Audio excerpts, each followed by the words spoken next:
Tanggalin na lang natin yung feeder ng mga piglet. Napatuyo ko. Kasi inihian nila. Hindi ko natanggal agad. So dito, mapapansin nyo tong inahin na to mga kapigmate. So magwawalay na tayo.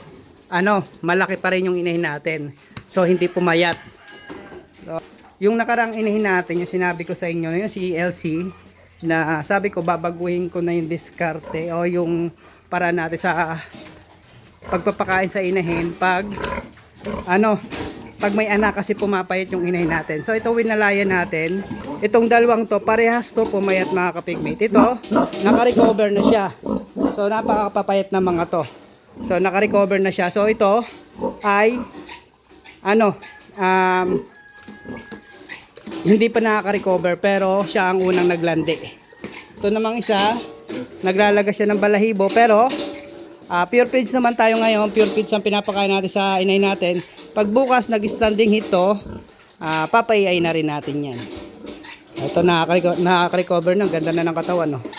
So ito, mapapansin nyo to, ang labas na yung buto, tapos ang kapal ng balahibo. Sobrang lakas dumede ng mga anak niyan. Saka tingin ko may mali doon sa paraan ko nung pagpapakain sa kanya o pagmamanage sa kanya noon, kaya pumayat siya. So dito naman, itong isang to, ito saka yung nandoon, yung durok doon, iba na yung paraan kong ginagamit. Gusto ko yung hindi ko na ginagawa yung dating paraan ko ng pagpapakain sa inahin na may ginagatas o may pinapadede. So, gusto ko i-maintain na malaki pa rin yung katawan ng inahin natin.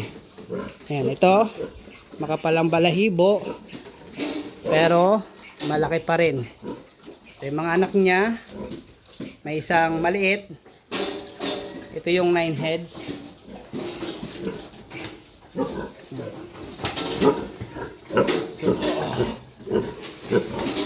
October 3 pinanganak, tapos October ngayon?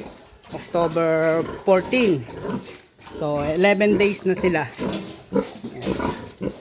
Tapos na makapon, so nagkapon tayo dyan ay 7 days old pa lang sila, kinapunan natin. Ayan. So yun lang, magandang araw mga ka-figmate.